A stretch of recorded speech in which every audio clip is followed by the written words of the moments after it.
गप्पे मारना किसे पसंद नहीं, लेकिन क्या हो अगर मैं आपसे कहूं कि इस मामले में पेड़ पौधे हमसे कतई कम नहीं। एक पौधा अपने आसपास उग रहे छोटे पौधों या खुद से बड़े किसी पेड़ के साथ लगातार संपर्क में बना रहता है या कहें गप्पे मारता रहता है। नमस्कार दोस्तों, स्वागत है आप सबका आपके अपने YouTube channel take tips next 2 minutes में। और आज हम लोग जानेंगे कि क्या पेड़ पौधे आपस में बातें करते हैं। बातें करना यानी कम्युनिकेशन, सरल भाषा में सभी जरूरी और गैर जरूरी सूचनाओं का एक जीव से दूसरे जीव में हस्तांतरण और इन सूचनाओं को प्राप्त करना जीवन और अस्तित्व का एक बहुत बड़ा उद्देश्य है। पेड़ पौधे स्वार्मिंग के द्वारा एक दूसरे से कम्युनिकेट करते हैं। सन 1980 में यूके में हुए एक स्टडी के मुताबिक पेड़ पौधे दो तरीके से बातचीत करते हैं। पहला, माहौल को देखते हुए अपने अलग अलग पार्ट्स के साथ कम्युनिकेट करना और फिर उन्हीं सूचनाओं को अपने आसपास उग रहे पेड़ पौधों तक स्थानांतरित करना। ये कम्युनिकेशन कभी इलेक्ट्रॉनिक पल्सेस भेजकर, कभी केमिकल्स रिलीज करके, अल्ट्रासोनिक वेव्स उत्पन्न करके या कभी कभार फंगस की सहायता से एक नेटवर्क स्थापित करके एस्टैब्लिश की जाती है। माइकोरिजिया पौधों की जड़ों में पाया जाने वाला एक फंगस है जो सहजीविता दिखाता है। सहजीविता का मतलब होता है एक दूसरे के सहयोग से जीना। एक तरफ जहाँ पौधे अपने भोजन का बचा हुआ डेक्सट्रोज जड़ों की ओर भेज देते हैं जो इन फंगस के भोजन के रूप में काम आता है, वहीं बदले में ये फंगस न सिर्फ पेड़ पौधों को मिनरल्स और अलग अलग न्यूट्रिशन के अवशोषण में मदद करता है, बल्कि उनके लिए सूचनाओं का एक जाल बिछा देता है, उन्हें इंटरनेट कनेक्शन देता है। ये इंटरनेट है फंजाई का अंडरग्राउंड इंटरकनेक्टेड नेटवर्क। इसकी सहायता से पेड़ पौधों की जड़ें सबसे पहले अपने आसपास उगने वाले पौधों की स्पीसीज का पता करती हैं और अपनी फैमिली का हो जाने के बाद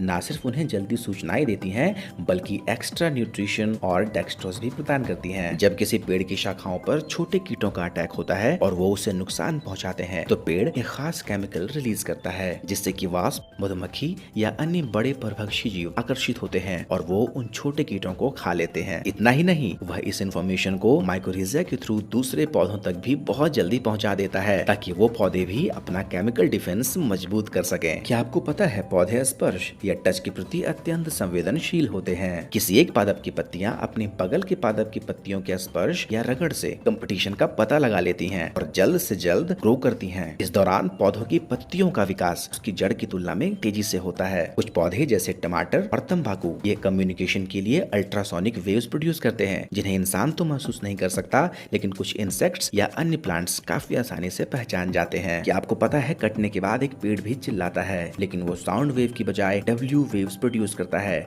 डब्ल्यू वेव का मतलब होता है वुड वेव या वैगनर वेव। ये एक इलेक्ट्रोमैग्नेटिक वेव है जो कि अन्य पौधों को आने वाले खतरे के प्रति सचेत कर देती है। पेड़ पौधों के अंदर हमारी तरह नर्वस सिस्टम नहीं होता, इसलिए वो दर्द को भी महसूस नहीं कर सकते, लेकिन बात अगर खतरे की हो तो इसकी सूचना अगली जनरेशन तक पहुंचाना बहुत जरूरी है। पादपों की दुनिया में कोई असमानता नहीं होती।